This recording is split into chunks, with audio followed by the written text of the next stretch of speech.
Friends welcome back Suma TV kitchen. అందరూ ఎలా ఉన్నారు? పిల్లలు గ్రోత్ అవటం లేదని చాలా మంది బాధపడుతూ ఉంటారు. సో పెరగటం లేదని చాలా మంది సఫర్ అవుతూ ఉంటారు. అట్లాంటి వారికైతే ఈ రోజు నేను ఒక టిప్ చెప్పబోతున్నాను. సో ఇది ఒక పొడి అనమాట. రోజు 1 గ్లాస్ మిల్క్ లో డైలీ 1 టేబుల్ స్పూన్ వేసిస్తే ఈ పొడి అనేది పిల్లలు కంపల్సరీగా గ్రోత్ అనేది వస్తుంది. ఒక్కసారి అయితే ట్రై చేయండి. వీటికి కావాల్సినవి కూడా ఎక్కువ ఏం పదార్థాలు కాదు, కష్టమైనవి కూడా కాదు.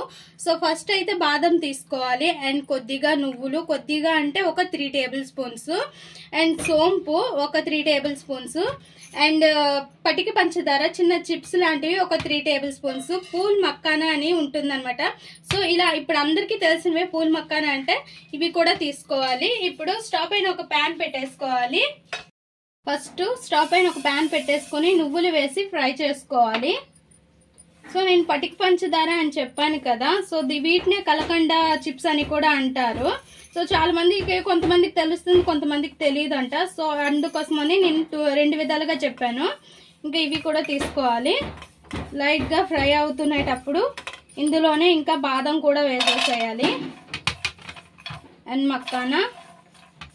ఇవి మూడిటి కూడా మంచిగా ఫ్రై అవ్వాలి. ఫ్రై అయినాక లాస్ట్ లో సోంపు అనేది వేయాలి.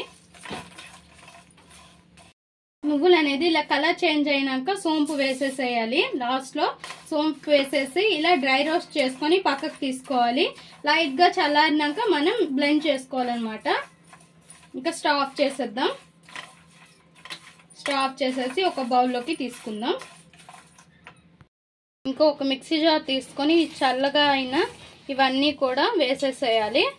వేసేసి కలకండ్ కూడా వేసేసేయాలి ఇందులోనే. ఇంకా బ్లెండ్ చేసేసేయాలి, ఫైన్ పౌడర్ లా చేసేసేయాలి. చూసారు కదా ఫ్రెండ్స్, ఇలా మంచిగా పొడిలా చేసుకోవాలి. అయితే లైట్ గా వేడి ఉంది, వేడిని చల్లారనివ్వాలి లైట్ గా కొద్దిసేపు. ఎందుకంటే మనం మిక్సీ వేసేటప్పుడు దీనికి హీట్ అని వస్తుంది కాబట్టి ఆ హీట్ అనేది ఉంటుంది. కొద్దిసేపు చల్లారనిద్దాం. ఇలా ఈ పౌడర్ చల్లారినాక ఒక గాజు బౌల్ అనేది తీసుకొని ఇందులో స్టోర్ చేసుకోవాలి. అయితే ఎన్నాళ్ళైనా ఉంటుంది, పాడవడం అనేది జరగదు.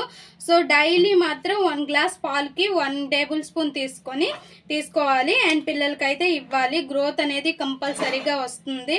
అండ్ మనం వేసే ఇంగ్రీడియంట్స్ కూడా అన్ని మంచివేని, మంచి ప్రోటీన్స్ ఉన్న ఇంగ్రీడియంట్సే కాబట్టి పిల్లలకి ఇస్తే ఏం కాదు అండ్ చాలా మంచిది. మనం పిచ్చివన్నీ కొనేసి ఇస్తాం కదా, అట్లా కాకుండా ఇలా ఇంట్లో అన్ని చేసుకుంటే ఇట్లా మంచిగా ఉంటుంది అండ్ పిల్లలు కూడా అలవాటు చేయాలన్నమాట. ఇంకా మా ఈ వీడియో మీకు నచ్చినట్లయితే లైక్ చేయండి, షేర్ చేయండి, మా ఛానల్ని సబ్స్క్రైబ్ చేసుకుని పక్కనే ఉన్న బెల్ సింబల్ క్లిక్ చేయండి. Please friends, like, share, subscribe more videos.